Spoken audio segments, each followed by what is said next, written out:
Hi, K-pop lovers. Welcome back to our channel.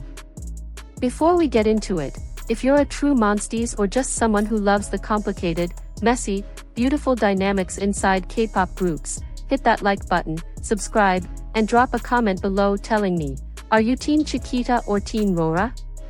Because trust me, by the end of this video, you're going to have very strong feelings about both of them. Let's go. Okay. Picture this. Two girls, the two youngest members of one of the most watched K-pop debut processes in recent history, are thrown into the same house, the same practice room, competing for the same spots. One is a 14-year-old from South Korea with a voice that sounds like it belongs to someone twice her age. The other is a 13-year-old from Thailand, the shortest training time of anyone in the group, who walked into YG Entertainment and somehow convinced everyone in the room that she belonged there. These two are Rora and Chiquita, the Magne line of BABYMONSTER, and their story together is one of the most fascinating, under-discussed dynamics in fourth-generation K-pop. Not because it's a scandal. Not because there's some dramatic fallout. But because what they represent, together and separately, is so much more layered than what most fans give them credit for. And here's what I want you to keep in mind throughout this entire video: the most dangerous competition isn't always between enemies. Sometimes, it's between the people who care about each other the most. Let's start from the very beginning, because context matters here. In early 2023, YG Entertainment, the same label that brought you Blackpink, Big Bang, and 2NE1, announced that they were building their next big girl group. The catch? They released a documentary series called Last Evaluation, which made clear that not all 7 trainees being shown to the public were guaranteed a debut spot. Yang Hyun-suk, the YG executive producer, straight up said it on camera: BABYMONSTER will never be a 7-member group. It will definitely be less than 7. 7 trainees, Ruka, Farita, Asa, Ahayan, Rami, Rora, and Chiquita, were all being evaluated, and the world was watching. This wasn't just a pre-debut teaser. This was psychological warfare broadcast on YouTube, and Chiquita and Rora were right in the middle of it. Now here's where it gets interesting.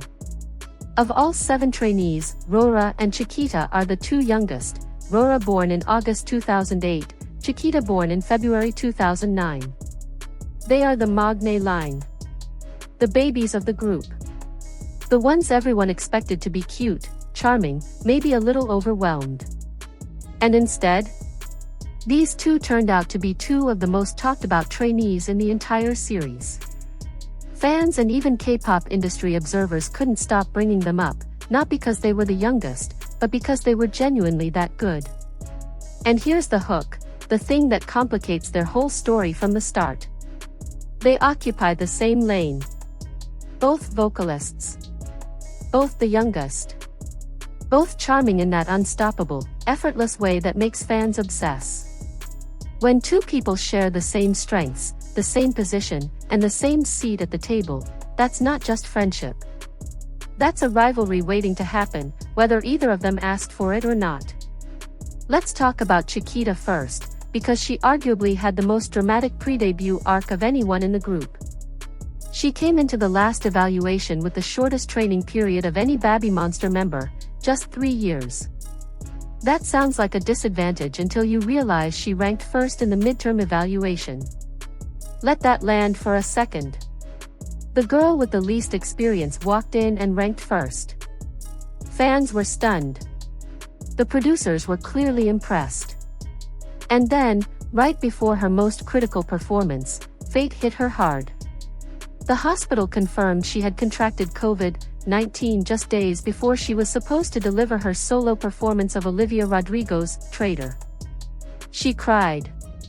She was frustrated. She couldn't stop worrying about her voice not cooperating the way she needed it to. And then she got on that stage anyway.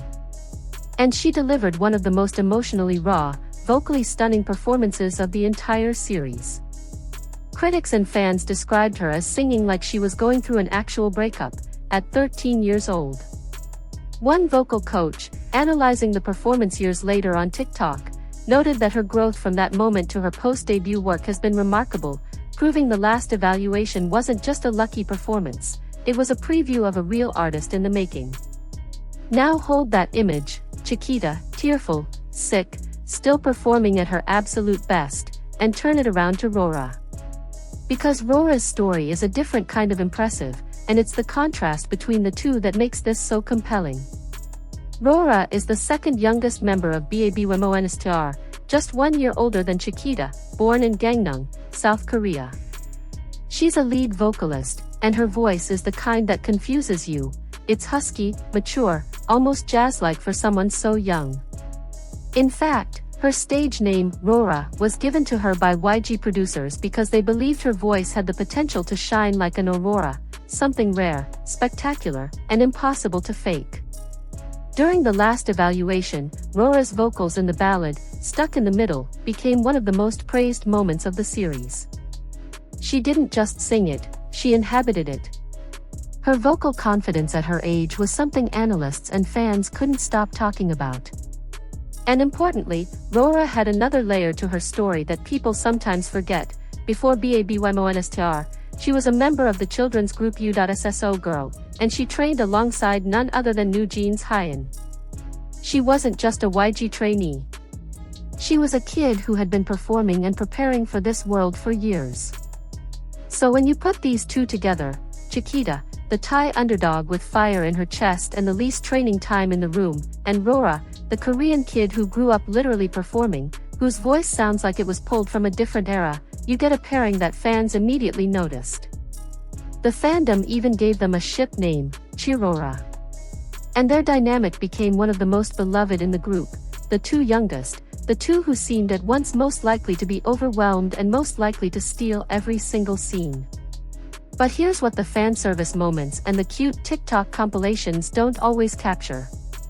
These two were, at every stage of the last evaluation, directly competing with each other.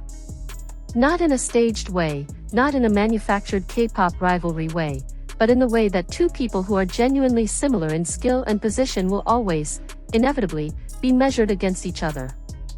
By the producers. By the audience. By the algorithm. Every time fans discussed who should debut, Chiquita and Rora's names came up together.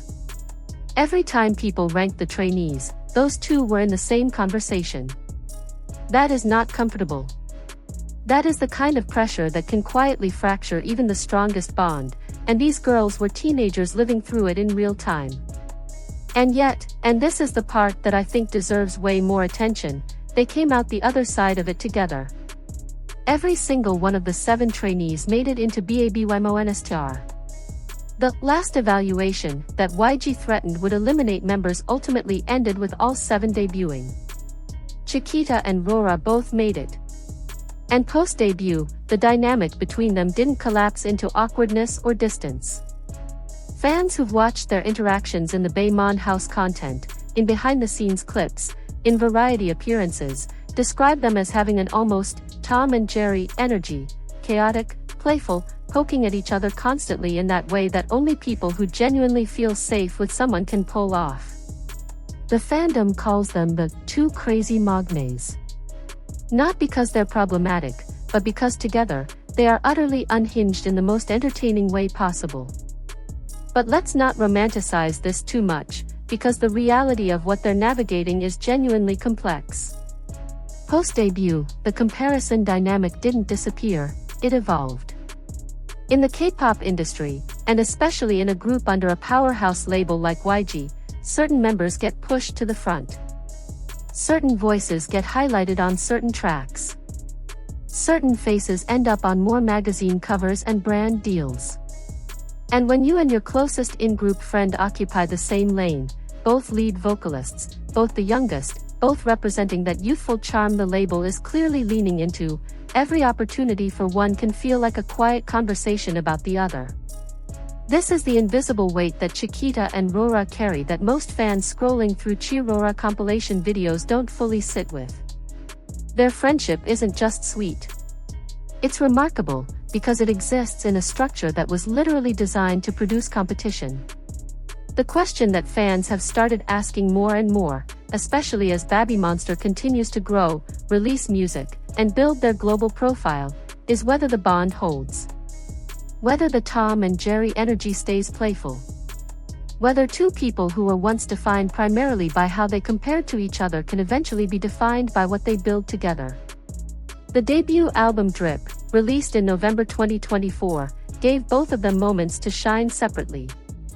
The 2025 Mama Awards saw members like Rora being highlighted for major performance roles. She was part of the trio alongside Farita and Ahayan representing the group in the Kpop Demon Hunters performance collaboration, which, predictably, sparked new conversations about member spotlight distribution. Here's what I genuinely believe, based on everything we've seen. Chiquita and Rora are two of the most naturally gifted young artists in fourth-generation K-pop. Their closeness is real. Their rivalry, to the extent it exists, is structural, not personal. They didn't create the system that makes two similar people compete. They just happen to be living inside it. And the fact that they have managed to stay genuinely close, genuinely playful, genuinely each other's chaos partners through all of it? That's not something you manufacture. That's character. But here's the thing about competition, it doesn't have to mean enmity. The best rivalries in history, in sports, in art, in music, have produced better work from both parties. Chiquita pushes Rora. Rora pushes Chiquita. And the world gets better performances, better music, better BABYMONSTER because of it. Maybe that's the untold story. Not that these two are rivals instead of friends. But that they are friends because of the rivalry, shaped by the same pressure, forged in the same fire, still standing next to each other on the same stage. That's the Chiquita Rora dynamic. And honestly, it's one of the most compelling stories in K-pop right now. If this video made you think differently about Chiquita and Rora, or about the way friendship and competition can exist in the same space, please give it a like, it genuinely helps this channel more than you know. If you're new here and you want more deep dive content on BABYMONSTER and 4th Gen K-pop dynamics, subscribe and hit the bell so you don't miss what's coming next. And drop a comment below. I want to know, do you think the Chiquita Rora bond gets stronger or more complicated as BABYMONSTER grows? Let's talk about it. See you in the next one. Annyeong.